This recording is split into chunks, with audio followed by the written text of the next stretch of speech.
Georgia Anna Lowry was born in New York in 1895. She was the second of 5 children born to James and Emma. James was a railroad laborer, and he died when Georgia was only 7 years old. In the 1910 census, Emma and her children were renting this house, and she was earning money by taking in laundry. While they were living there, Georgia met a young man named Grant Ellis. Grant was a railroad laborer, and he was 29 years old. He's pictured here with his mother and siblings. Georgia was only 15 years old when they met. Was she flattered by his interest? Or did he prey upon her youth? We'll probably never know the truth about their relationship. But here's the facts we do know. Georgia was pregnant in November 1911. Grant was arrested, charged with criminal assault, and taken for a hearing on the matter.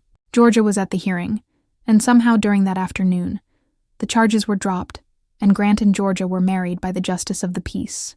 I wonder what thoughts were playing through Georgia's mind that afternoon. It was the week before she turned 16. She was heavily pregnant, and now married to someone almost twice her age. Regardless, she signed the marriage license, and Grant planned to pick her and her belongings up the following day and take her to their new shared home. But the next day, Georgia decided she preferred to remain with her mother, and despite Grant's entreaties, she declined to go with him.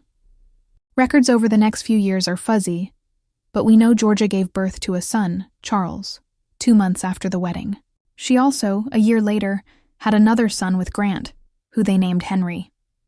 In the 1915 census, Georgia and her sons were still living with Emma. By 1920, she is living with one William Bartlow, and they have a 2-year-old son, Roy. The census says they're married, but I haven't yet found any records of divorce from Grant, or of marriage to William. Her elder sons continued to live with their grandmother. By 1921, Georgia was dealing with mental health issues, and in April, there was an incident mentioned in the local newspaper. She walked 3 miles to the home of Mr. and Mrs. Preston and walked into their kitchen. Mrs. Preston was cooking, and her 1-year-old son was playing on the floor nearby.